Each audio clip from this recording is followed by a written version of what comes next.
Ju përshëndes gjithëve, ndodhem në rrugën që të çon për Qafshtan. Djath Tasmeje, pikërisht këtu, është një nga monumentet më të veçanta të qendresës heroike të vajzave krutane. Ashtu siç quhet Shkami i Vajës ose Shkëmbi i Vajtimit.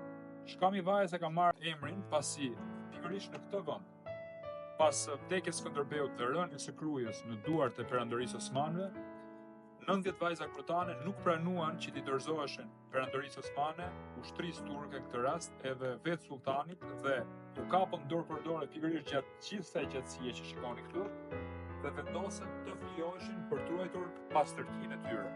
U kapën dorë për dorë dhe u hodhën pikërisht nga ky shkëmb duke fliruar jetën e tyre. Është një monument i veçantë, i cili gjithmonë ka frymëzuar duke pasur parasysh sakrificën që kanë bërë këto vajza për mos më rënë në duart e pushtuesve. Më kujtojnë 4 vargje të një këngë mjaft të vjetër që i përket pikërisht të kësaj zone. O shkam i vajës, o buz humnere, o 90 lule, o për një here, o nuk janë lule, por janë bia, vahshat bukra rrit malësia. I referohet pikërisht zonës Malësisë Krujës dhe zonës Krujës. Pra ky është monumenti, një nga gjërat më të veçanta që tregon sakrificën e vajzave krutane, qendresën e vajzave krutane